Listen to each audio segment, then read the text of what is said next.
You think serial killers are born monsters? Not always. History shows us normal people can commit atrocities when manipulated. You think you'd never hurt someone, never obey a wicked order, never silence your conscience. But science says, under the right conditions, you could become the very thing you fear. This isn't a horror story. It's a psychological fact, and it has a name, the Lucifer Effect. The horrifying science you were never taught, coined by world-renowned psychologist Philip Zimbardo. The Lucifer Effect is a study of how good, moral, even loving people can turn evil. Not from mental illness, not from trauma, but simply because the situation allows it. It's not about bad people. It's about the power of the environment and how easily it flips our moral compass upside down. Zimbardo didn't theorize this. He watched it happen in one of the most disturbing psychological experiments ever conducted.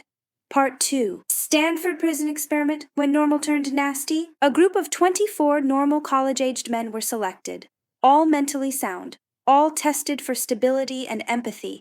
Half were randomly made prisoners, the other half, guards.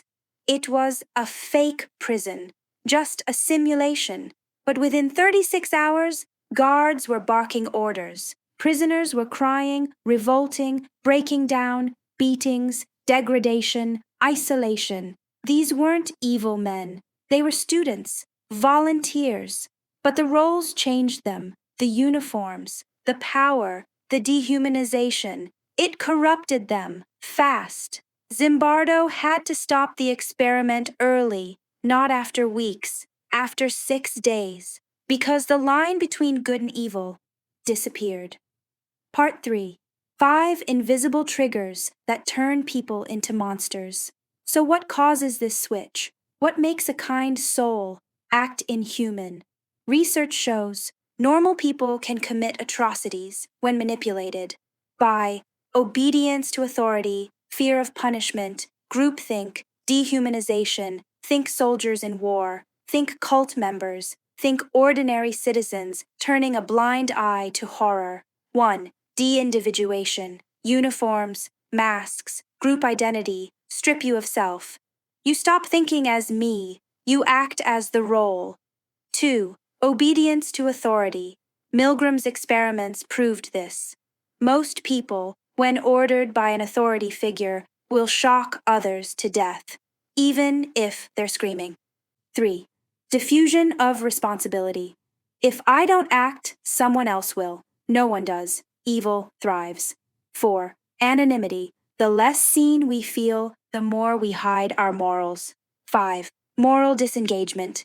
You tell yourself, they deserve it. It's not my fault. I was just following orders. This is how monsters are made, not with fangs, but with blind obedience. Part 4. This isn't history. It's happening now. The Lucifer Effect isn't locked in a textbook. It's not just about prisons, soldiers, or cults. It's about cops abusing power, cyberbullying mobs, employees staying silent during harm, people laughing at suffering just because everyone else did. Think about it. How many times have you stayed quiet because speaking up felt risky? You've already felt it. That pull, that hesitation, that voice that says, just go along.